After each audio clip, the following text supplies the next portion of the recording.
నమస్కారం. శ్రీ చదివే అమ్మ నవలను విని ఆనందిద్దాం. ప్రజలు వాళ్లకు నమస్కారాలు పెట్టారు. ఈ రోజున ప్రజలనుకునే మాటల్లో కొంత విశిష్టత కనబడింది.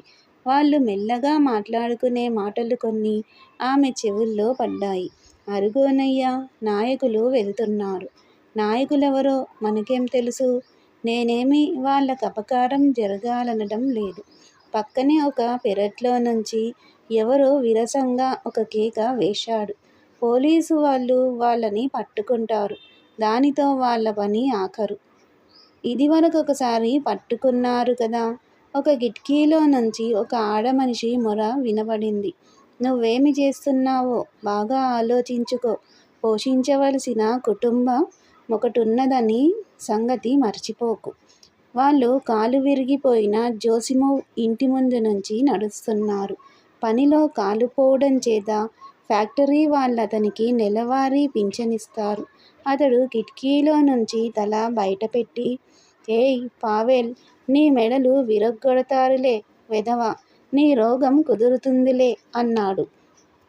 తల్లి ఉలిక్కిపడి అలా నిలబడిపోయింది. చర్రున కోపం పొడుచుకొచ్చింది. అవి వాడి ముఖంకేసి తెరపారా చూసింది. వాడు తిట్టుకుంటూ కిటికీలో నుంచి ముఖం వెనక్కి లాక్కున్నాడు. తల్లి గబగబా అడుగేసి కొడుకు దగ్గరకు చేరుకుంది. వెనకబడకుండా అతని అడుగులో అడుగేసి ముందుకు సాగింది. పావెల్, ఆంద్రెయ్లు ఈ మాటలేమీ వినిపించుకుంటున్నట్లు లేదు. తొణుకు బెనుకు లేకుండా చరచరా నడిచేస్తున్నారు. వారికి నడివయస్కుడు మిరోనోవ్ కనబడ్డాడు. అతడు చాలా వినయశీలుడు. అతని నిజాయితీకి, నిదానానికి అందరూ అతడిని మన్నిస్తారు. నువ్వు కూడా జైల్లోకెడతావమ్మోయ్ అని నవ్వాడు పావెల్. క్రమంగా సూర్యుడు పైకొస్తున్నాడు. వసంతకాలపు నవ్యతకు లేత ఎండ తోడైంది. ఆకాశం మీద మేఘాల చలనవేగం తగ్గింది. వాటి నీడలు మరింత ప్రకాశమానమైనాయి. మేఘాలు తాపీగా వీధులపైన, ఇళ్లపైన జారుగా పోతున్నాయి. ఇళ్లమీద, వీధుల్లోనూ ఉన్న దుమ్మంతా గాలికి కొట్టుకుపోయింది. అంతా శోభాస్కరంగా కనపడింది. ప్రజల కోలాహల ధ్వని ఫ్యాక్టరీ మిషన్ల చప్పుడును మించేసింది. పెద్ద వీధి నుండి పోయే ఇరుకు సందులో దాదాపు 100 మంది సమావేశమైనారు. వాళ్ళ మధ్యలో నిలబడి వెసోవ్చికోవ్ ఉపన్యసిస్తున్నాడు. మన రక్తాన్ని వాళ్ళు నల్లులు పీల్చేసినట్లు పీల్చేస్తున్నారు. అతడు మోటుగా చెప్పిన ఆ మాటలు వాళ్ళ తలలకు బాగా ఎక్కాయి. నిజానికి అంతే కదా అని చాలామంది ఒక్కసారిగా అరిచారు. కుర్రాడు కొంత శ్రమపడుతున్నాడు. నే వెళ్ళి సాయం చేస్తే బాగుంటుందనుకుంటాను అన్నాడు హోహోల్. పావెల్ అతన్ని ఆపడానికి ప్రయత్నించేలోగానే ఆంద్రెయ్ చర్రున జనంలోకి తోసుకెళ్ళిపోయాడు. ఆంద్రెయ్ గొంతుక మరింత లేచింది. ఇతర దేశాల్లోని కార్మికులు సూక్ష్మమైన ఈ సత్యాన్ని ఈపాటికే తెలుసుకుని ఉండవలసింది. ఈ మే దినం నాడు పోలీసులు అని ఒకడు కేకేశాడు. గుర్రాల మీద స్వారీ చేసుకుంటూ 4 పోలీసులు సందులో ప్రవేశించారు. చేతిలోని కొరడాలను విసురుతూ పొండి పొండి అని కేకలేశారు. ప్రజలు చురచురమన్నారు. అయిష్టంగానే ఎవరి మట్టుకు వారు తప్పుకున్నారు. కొందరు కంచె గోడలెక్కారు. చూడండి, పందులను గుర్రాల మీద కూచోబెట్టారు. మేమెంత ధైర్యవంతులమైన సైనికులమో అని గుర్రుగుర్రుమంటున్నాయి ఆ పందులు. హోహోల్ వీధి మధ్య ఒంటరిగా ఉండిపోయాడు. 2 గుర్రాలు తలలు విసురుకుంటూ అతని మీదకెళ్ళాయి. అతడొక పక్కకు తప్పుకునేసరికి తల్లి అతని చెయ్యి పట్టుకుని తనకేసి లాక్కుంది. కామ్రేడ్స్ అని పావెల్ బిగ్గరగా కంగుమనే ధ్వనితో జనాన్ని హెచ్చరించాడు. తల్లి కళ్ళలో వేడి కన్నీటి బిందువులేర్పడ్డాయి.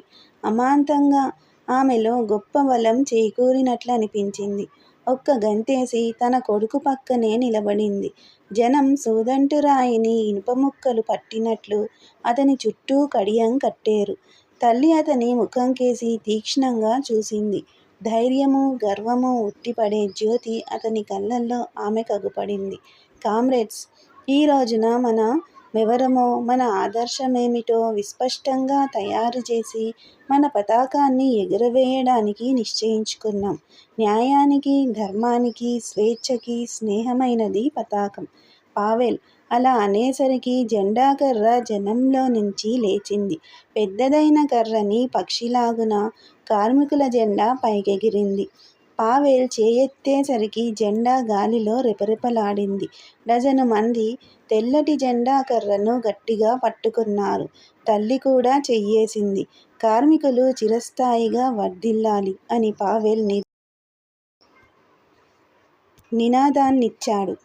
వందలాది జనం ప్రతిధ్వని చేశారు.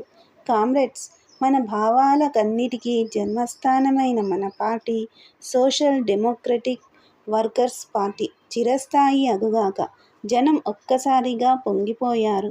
జెండా యొక్క ఆంతర్యాన్ని గుర్తించినవారు దాని దగ్గరకొచ్చి నిలబడ్డారు. మాజిన్, సమైలోన్, గుసేవ్ సోదరులు పావెల్ దగ్గరకు చేరుకున్నారు. నికోలాయ్ తల వంచుకుని జనంలో నుంచి తోసుకుంటూ ముందుకొచ్చాడు. తాను ఎరుగని యువజనులు ఉద్వేగంతో తనను పక్కకు నెట్టేస్తున్నారనుకుంది తల్లి. కార్మిక వర్గం వర్ధిల్లాలి అని పావెల్ అరిచాడు. 1,000 గొంతుల్లోంచి ఒక్కసారిగా ఆనందంతోనూ, శక్తితోనూ హృదయాన్ని కంపింపచేసే ఆ నినాదం ప్రతిధ్వనించింది. తల్లి నికోలాయ్ చేతిని మరొకరి చేతిని గట్టిగా పట్టుకుంది. కళ్ళల్లో నీళ్లు తిరిగి ఉక్కిరిబిక్కిరయింది. కానీ ఆమె ఏడవలేదు. మోకాటి చిప్పలు వణికాయి. అదురుతున్న పెదవుల్లోంచి అయ్యో నాయనలారా అని గొణిగింది. స్ఫోటకపు మచ్చల ముఖం విప్పారేటట్లుగా నికోలాయ్ నవ్వాడు. జెండాకేసి రెప్పవాల్చకుండా చూస్తూ చేయి చాచాడు. గబాలున తల్లిని కౌగలించుకుని పకపకా నవ్వుతూ ఆమెను ముద్దాడాడు. మృదుమధురమైన కంఠాన్ని ఎత్తి జనం యొక్క రుధ అణిగిపోయేటట్లు కామ్రేడ్స్ అని కేకేశాడు హోహోల్. మనం నేడొక నూతన దేవుని పేరిట ఒక పవిత్ర యాత్ర ప్రారంభించాం. జ్ఞానం, సత్యం, న్యాయం, మంచితనం అన్నిటికీ ఆధారభూతుడు ఈ దేవుడే. మన లక్ష్యం ఇంకా చాలా దూరాన ఉంది. ముళ్ళ కిరీటం మాత్రం దగ్గరగా చేతికందేటట్లున్నది.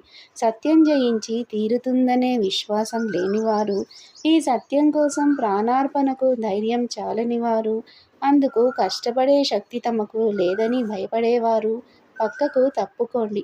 మన అంతిమ విజయంలో విశ్వాసమున్నవారే మాకు కావాలి.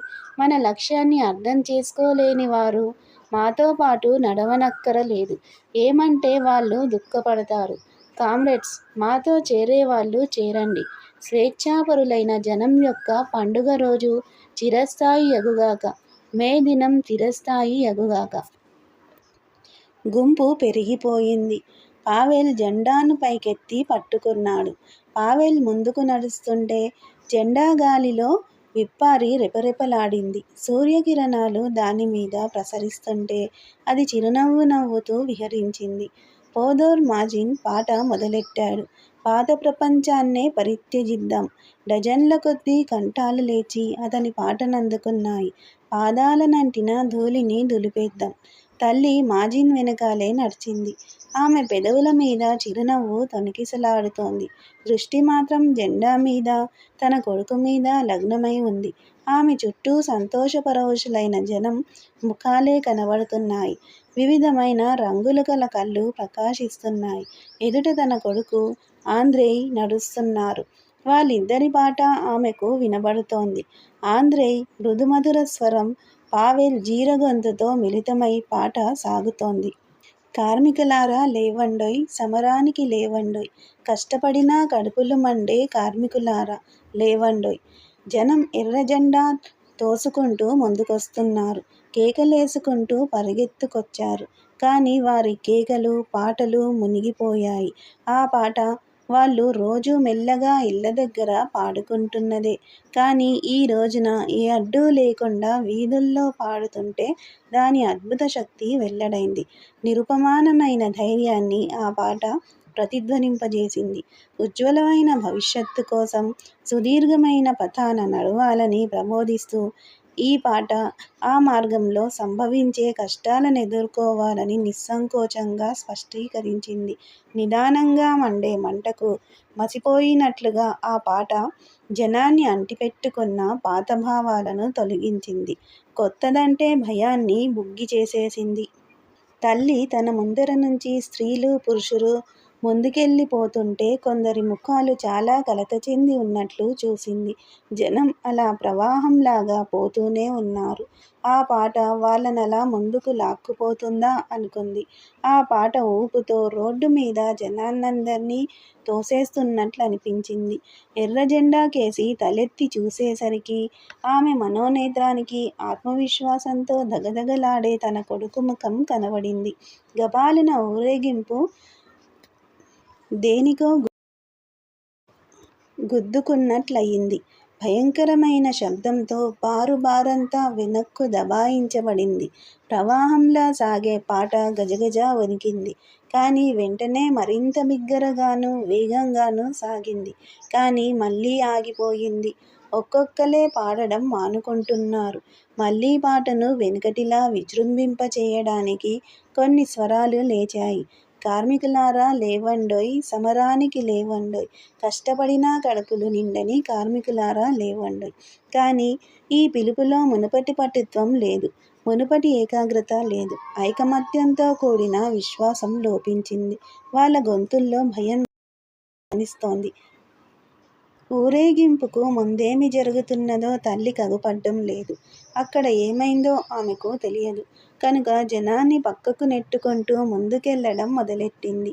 ఆమె ముందుకెడుతుంటే తిట్టుకుంటూ వెనక్కొచ్చే వాళ్ళను, తలలొంచుకుని దౌడాయించే వాళ్ళను ఢీకొంది. ఏడవలేక నవ్వేవాళ్ళు, వెటకారంగా ఈలవేసేవాళ్ళు ఆమెకెదురయ్యారు.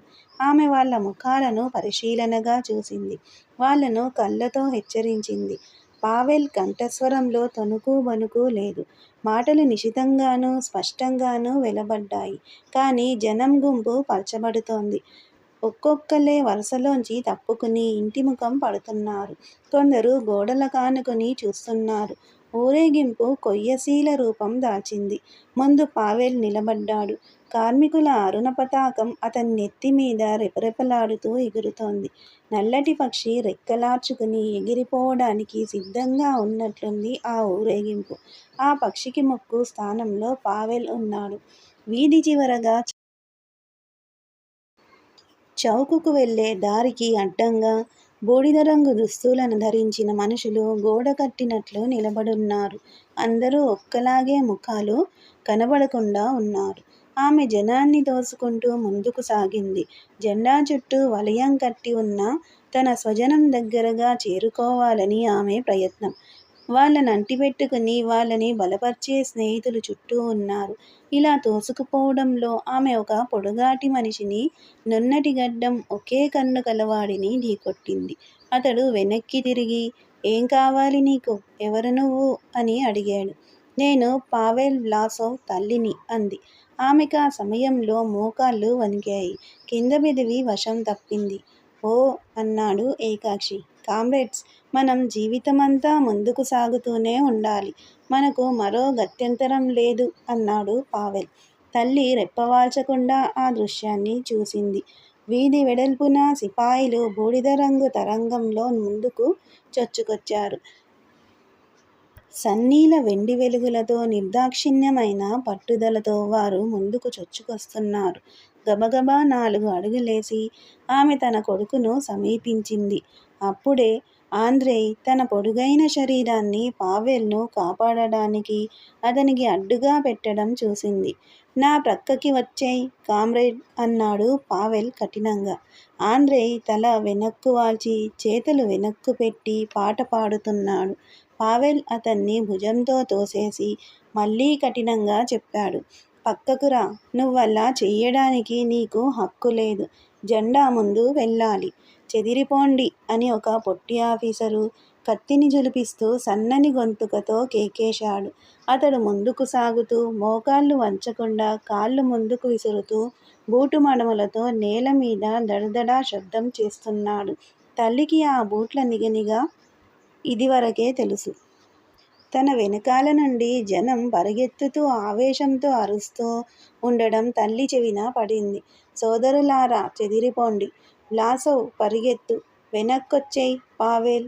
జెండా వదిలేయ్ పావెల్! దాన్ని నా చేతికియ్యి, దాచేస్తాను అన్నాడు వెసోవ్చికోవ్. అతడు జెండా కర్రను పట్టుకున్నాడు. జెండా వెనక్కి వాలిపోయింది. వద్దు, అలాగే ఉండనియ్యి అని పావెల్ హుంకరించాడు. నికోలాయ్ చటుక్కున చేతిని వెనక్కి తీసుకున్నాడు. చేయి కాలితే తీసుకున్నట్లు. పాట ఆగిపోయింది. జనం ఆగిపోయి పావెల్ చుట్టూ గోడ కట్టినట్టు కడియం కట్టారు. అయినప్పటికీ అతడు ముందుకు తోసుకెడుతూనే ఉన్నాడు. హఠాత్తుగా అనుకోనంతగా ఆకాశం మీద నుండి పడినట్లుగా నిశ్శబ్దమేర్పడింది. కంటికగుపడని మేఘమావరించినట్లయింది. సుమారు 20 మంది జెండాను చుట్టుముట్టారు. జనం ఎక్కువమంది లేకపోయినా ఉన్నవాళ్ళు మాత్రం ధైర్యంగా దృఢంగా నిలబడ్డారు. తల్లి తన ఆదుర్దా కొద్దీ వాళ్ళ దగ్గరకెళ్ళింది. వాళ్ళతో ఏమిటో చెప్పాలనే కోరిక ఆమెకు కలిగింది. కొందరు సిపాయిలు ముందుకు పరిగెత్తారు. అందులో ఒక సిపాయి తుపాకీ మడమతో ఒక దెబ్బ కొట్టాడు. జెండా ఊగిసలాడి ముందుకు పడింది. సిపాయిల గుంపులో అది మాయమైపోయింది. అయ్యో అని ఎవరో చాలా బాధగా కేకేశారు. తల్లి దెబ్బతిన్న జంతువులా కెవ్వుమంది. దానికి జవాబుగా సిపాయిల మధ్యనున్న పావెల్ శెలవు అమ్మా, శెలవు అన్న మాటలు వినబడ్డాయి. అతడు బతికున్నాడు, నన్ను జ్ఞాపకముంచుకుంటున్నాడు అనే రెండాలోచనలామెకు చటుక్కున తట్టాయి. మామ్మ, శెలవు! ఎవడో తల్లిని రొమ్ముమీద ఒక్కపోటు పొడిచాడు. ఆగ్రహోదగ్రుడైన పొట్టి ఆఫీసరు ఎదురుగా నిలబడినట్లామె లీలగా గుర్తించింది. పో ముసలమ్మ, పో అని అతడు హూంకరించాడు. తల్లి అతడిని ఆపాదమస్తకం చూసింది. అతని కాళ్ళ ముందర విరిగిపోయిన జెండా కర్రలున్నాయి. ఒకదాని చివర ఎర్రగుడ్డ ఇంకా అంటి పెట్టుకునే ఉంది. ఆమె కిందకు వంగి దాన్ని తీసుకుంది. ఆఫీసరు దాన్ని ఆమె చేతుల్లోంచి లాక్కుని ఆమెను పక్కకు నెట్టాడు. చెప్తున్నాను, పో అని గట్టిగా అరుస్తూ కాళ్ళతో నేలమీద చరిచాడు. సిపాయిల వలయంలో నుంచి పాట లేచింది. కార్మికులారా లేవండోయ్, సమరానికి రారండోయ్! అంతా గిర్రున తిరిగింది. గజగజలాడింది. టెలిగ్రాఫ్ తీగెల్లోంచి వచ్చే జుయ్యమనే శబ్దంలాగా గాలి చిరాకెత్తించేటట్లు ధ్వనించింది. ఆఫీసరు గబాలున వాళ్ళమీద కెళ్ళాడు. మీ పాట కట్టిపెట్టండి. సార్జెంట్ మేజర్ క్రై నౌ అని ఆగ్రహంతో ఉరిమాడు. తూల్తూనే తల్లి అతడు పారేసిన విరిగిపోయిన జెండాకర్ర దగ్గరికెళ్ళి దాన్ని పైకి తీసింది. ఏయ్, వాళ్ళ నోళ్ళు నొక్కేయ్! పాట గజగజ లాడింది, కంపించింది, తడబడింది, ఆగిపోయింది. ఎవరో తల్లి భుజం మీద చెయ్యేసి వెనక్కి తిప్పి ఒక్క తోపు తోసి పో పో అన్నాడు. వీధి ఖాళీ చేయండి అని ఆఫీసరు అరిచాడు. 10 అడుగుల దూరంలో కొంతమంది జనం గుమిగూడి ఉండడం తల్లి చూసింది. కొందరు అరుస్తూ, కొందరు తిడుతూ, మరికొందరు ఈల వేస్తూ మెల్లగా వెనక్కు మళ్ళీ దొడ్లలో దూరుతున్నారు. ఏయ్, ఆడపిశాచం, వెనక్కి పో అంటూ ఒక యువ సిపాయి ఆమె చెవిదాకా వచ్చి అరిచాడు. పక్కనున్న కాలిబాట వరకు ఆమెను గెంటేశాడు. శక్తి తగ్గిపోవడం చేత నెమ్మదిగా జెండాకర్ర ఊతంతో ముందుకు నడిచింది. రెండవ చేత్తో గోడలను, కంచెలను పట్టుకుని పడిపోకుండా నడిచింది. పొండి, పొండి అని వెనుకనుంచి ప్రక్కనుంచి సిపాయిలు అరుస్తుంటే జనం వెనక్కెళ్ళిపోతున్నారు. ఆ సందు ఎడమ పక్కకు మళ్ళింది. దాని మొగలో జనం గుమిగూడి ఉండడం చూసింది. వాళ్ళు బిగ్గరగా ఆవేశంతో మాట్లాడుకుంటున్నారు. వాళ్ళు తమాషా కోసం సన్నీల బారు కెదురెళ్ళలేదు. ఆ సంగతి గ్రహించాలి. ఇలాంటిదెప్పుడైనా చూశారయ్యా? సన్నీలల్లా మీదకొస్తుంటే పిసరంతైనా జంకు లేకుండా పర్వతాల్లా నిలబడ్డం. ఆ పావెల్ బ్లాసోవ్ని చూడండి. అతనో ఆ హోహోల్ చేతులు వెనక్కు పెట్టుకుని నవ్వుతూ అలాగే నిలబడున్నాడు. వాడి తస్సాదియ్య, భయం లేని దయ్యమే నాయనలారా అంటూ తల్లి వాళ్ళ మధ్యకు చొచ్చుకెళ్ళింది. సగౌరవంగా వాళ్ళామెను దారిచ్చారు. ఎవరో నోటినిండా నవ్వారు. చూడండి చూడండి, ఆమె జెండా పట్టుకొచ్చింది. జెండా నోర్మయ్ అని ఎవరో అతన్ని గట్టిగా మందలించారు. తల్లి చేతులు బారసాచి మాట్లాడడం మొదలుపెట్టింది. నాయనలారా వినండి, దేవుడి పేరు తలుచుకుని వినండి. మీరంతా చాలా మంచివాళ్ళు. ఆత్మీయులైన నాయనలారా, జరిగిన సంగతులను చూడ్డానికి భయపడకండి.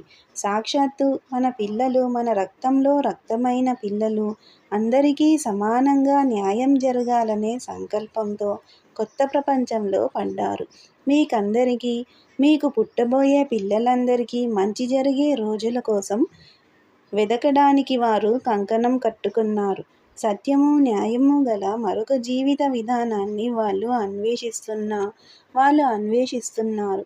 జనానికందరికీ వాళ్ళు మంచిని కోరుతున్నారు. నీలోన్న ఇక ఇంటికెళ్ళవమ్మా, వెళ్ళు తల్లి వెళ్ళు. ఈ వేళకిది చాలు నీకు అన్నాడు సిజోన్. అతడి ముఖం విలవిలలాడుతోంది. గెడ్డం చెదిరిపోయింది. గబాలున అతడు నిటారుగా నిలబడి నాలుగు పక్కలా తీక్షణంగా చూశాడు. ఈ నవల మీకు నచ్చితే సబ్స్క్రైబ్ చేయండి, షేర్ చేయండి, లైక్ చేయండి, బెల్ ఐకాన్ను ప్రెస్ చేయండి. శ్రీ ఛానల్ ఆడియో నవలను వింటున్నందుకు ధన్యవాదములు.